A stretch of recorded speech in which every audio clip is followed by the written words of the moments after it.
E aí, galera, do Miguel Couto e alunos de todo o Brasil, a gente está aqui para fazer um comentário da prova do Enem de 2015, né, que aconteceu nesse último final de semana. E estamos aqui hoje com a equipe nossa de linguagens, códigos e suas tecnologias, professor Ronaldo Prestes, professor Amaury Franco, né, que fazem parte da equipe do curso Miguel Couto, né, aqui do Rio de Janeiro. Estamos aí para fazer um comentário sobre as 40 questões especificamente da área de língua portuguesa, literatura, envolvendo artes, né? Tirando as 5 questões de língua estrangeira. Então, professor Ronaldo Prestes, professor Amaury Franco, eu sou o professor Joca, do Miguel Couto, e a gente vai fazer aí um breve comentário. Eu gostaria que o professor Ronaldo Prestes começasse esse comentário.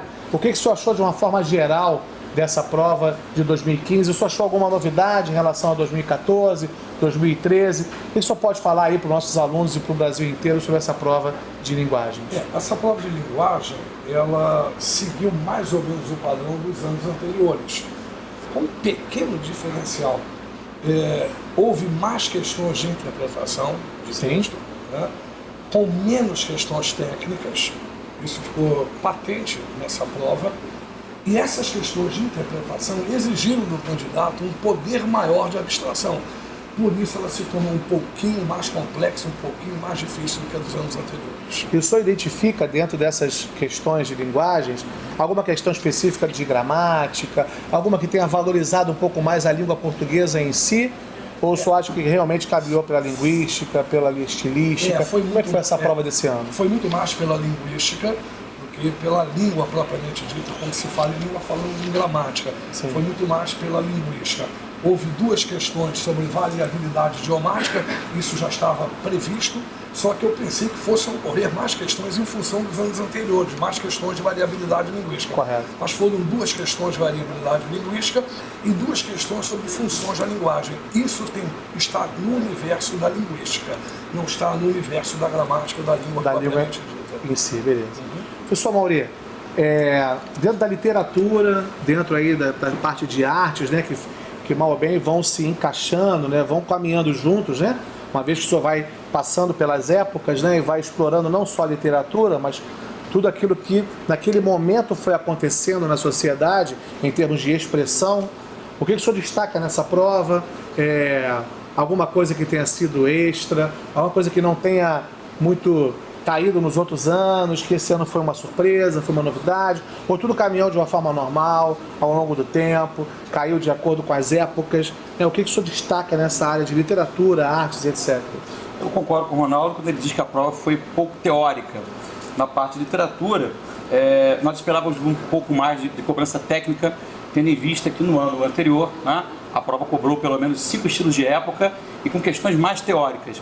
Quer dizer, a interpretação sempre é importante. Se eu não me equivoco, foram um total de 8 questões no ano passado. Pelo menos 5 estilos de época, pelo menos 5 estilos de época foram cobrados, assim, bem objetivamente. Criou um equilíbrio denso para a prova de literatura. O que deixou a equipe de literatura muito animada, né, com o que poderia acontecer neste ano.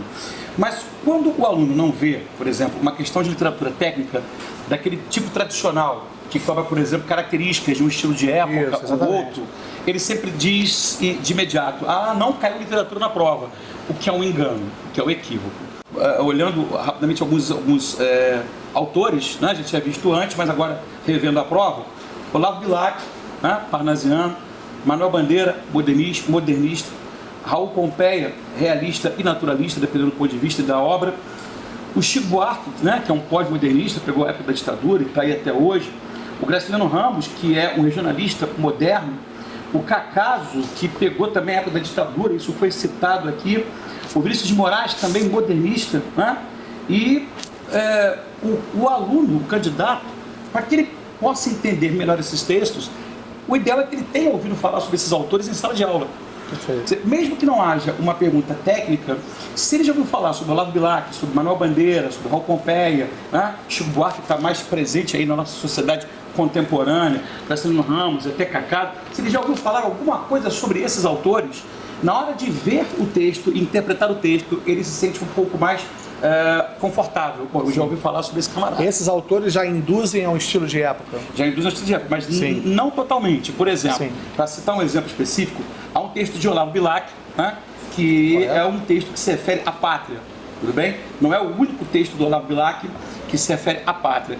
Mas quando os alunos estudam Olavo Bilac, tradicionalmente ele é visto como um parnasiano típico, príncipe dos poetas parnasianos. E os parnasianos foram criticados, principalmente pelos modernistas, pelo fato de não terem envolvimento com questões políticos sociais, ou mesmo não terem envolvimento que os românticos tiveram com o endeusamento da pátria.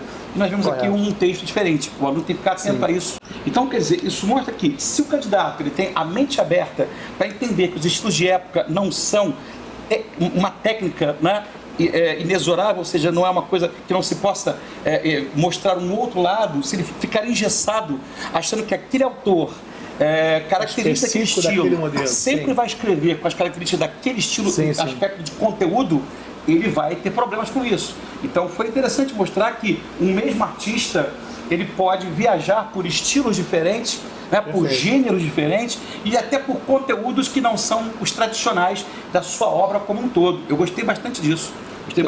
Uma quebra de paradigma dentro disso que a literatura apresenta. Né? Eu gostei muito também da questão da poesia concreta, né? O concretismo. Deixa eu encontrar aqui. Está aqui, ó. Casa dos Contos. Porque essa questão foi muito interessante. Envolveu o concretismo, associou a forma pós-moderna do concretismo, né? De explorar o espaço do papel de maneira inusitada, com um tema clássico que é o arcadismo, estilo relacionado historicamente à Inconfidência Mineira. A citação aqui a Cláudio Manuel da Costa, poeta que participou da Inconfidência, né? E que foi preso na Casa dos Contos, título do poema, num texto que tem um formato completamente inovador. Né? Portanto, essa combinação de concretismo e arcadismo me pareceu bastante inteligente. E a prova está bastante variada, porque utilizou autores de estilos diversos, de épocas diversas. Então, esse equilíbrio, né, me pareceu interessante. Professor Ronaldo, essa prova do Enem de 2015, né, que aconteceu ontem, ela caminhou mais pela interpretação ou caminhou mais pela compreensão, tendo em vista que são ações diferentes, né, dentro de um mesmo texto, né?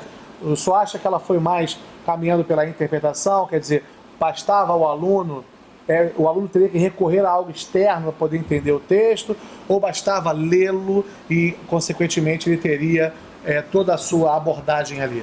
O interessante foi o final, quando você falou o aluno teria de saber lê-lo, é isso aí. Isso. Eu acho que está acima da interpretação e da compreensão textuais. Eu acho que foi muito mais uma prova de capacidade de leitura. Quer dizer, o candidato que tivesse essa capacidade de leitura, ele resolveria tranquilamente essa prova. Só que é uma prova com alternativas abundantes, uma prova com textos, alguns até muito grandes, e isso dificultava muito a questão da administração do tempo, né? Isso podia criar uma ansiedade muito grande no candidato. E, tranquilamente isso aconteceu.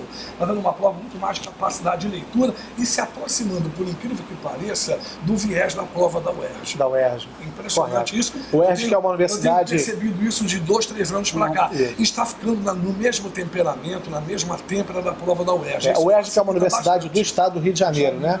É interessante o senhor colocar isso. Eu sempre digo que na prova da UERJ não há questão de interpretação nem de compreensão. É questão de leitura. Porque no primeiro parágrafo a banca já esclarece, já explica. E o Enem está fazendo isso, já está esclarecendo antes para fazer com que o candidato só preste entendendo, lendo com cuidado, ele veja com cuidado também o comando da questão. Dizer, aproveitando, né, o que você falou da prova, está se aproximando um pouco do conteúdo da UERJ, a questão, por exemplo, sobre vanguarda europeia, uma das duas questões sobre vanguardas europeias, enfoca o surrealismo.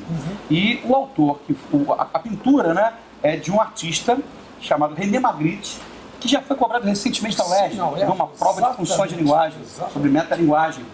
Então, assim que eu vi essa questão, eu falei, caramba, esse pintor não foi o mesmo quadro, foi outro quadro, entendeu?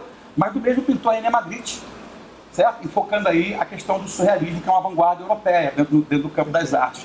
E quando você disse que tinha semelhança com a UERJ, automaticamente me remeteu a essa questão aqui, do René Magritte. E na prova do Enem, você identificou alguma questão de figuras de linguagem que tenha caído? Isso é comum no Enem, não é comum no Enem? Este ano foi ou não foi? Como é que é? Não, mas o Ronaldo vai falar melhor sobre uma questão que cai todo ano. Desde que o Enem, né, começou a fazer a prova, caíram questões sobre funções de linguagem. Eu vou pedir ao Ronaldo que fale sobre Figuras isso. não, Figuras né? não. Figuras Funções não. de linguagem. A questão que você dizer, não, essa aqui você pode cravar como certa, porque em todos os anos, né, pelo menos desde 2009 para cá, houve uma questão sobre isso. Aí o Manuel vai falar melhor sobre isso. Figuras não é costume o Enem cobrar, né? Mas funções da linguagem, sim.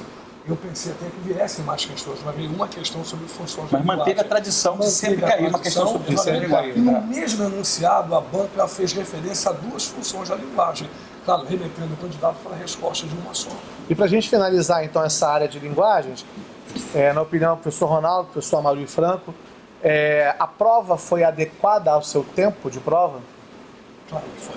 Eu acho que Foi adequada? Quer dizer, o aluno teve 5 horas e meia ontem, das quais uma ele separaria para a redação. Então, acha que dentro desse tempo a prova foi bem adequada? Os textos foram muito extensos, não foram? Foram extensos como sempre foram, né? Não houve mudança nesse sentido. Mas, como eu vou reiterar, candidato que tinha capacidade de leitura e que se compartimentou essa prova, se ele não saiu na linearidade, quer dizer, fazendo direto a prova, ele dando as devidas pausas, ele teria condições de resolver essa prova em tempo hábil, tranquilamente. Bom, eu diria o seguinte, eu diria que sim, né, que o tempo foi suficiente. Com relação aos textos em prosa, são de tamanho médio, mas o candidato compensa isso com os textos em verso, que são sintéticos. Né? Perfeito. O texto Assum Preto é pequeno, por exemplo, A Casa dos Contos é pequeno, então, ainda que o texto A Pátria é pequeno, Iaô é pequeno, ainda que ele tivesse 2 ou 3 textos em prosa um pouco mais extensos, não achei tão grandes assim, os textos, muitos textos em verso, sintéticos, então isso compensa, uma coisa compensa, não é um equilíbrio. Então você viu aí o comentário da prova de linguagens do Enem de 2015, com 2 dos maiores especialistas nesse assunto, o professor Ronaldo Prestes, professor de língua portuguesa do curso Miguel Couto, o professor Amaury Franco, nosso professor de literatura do curso Miguel Couto. Então, 2 dos maiores especialistas estão aqui para comentar essa prova de 2015 para vocês da área de linguagens, códigos e suas tecnologias.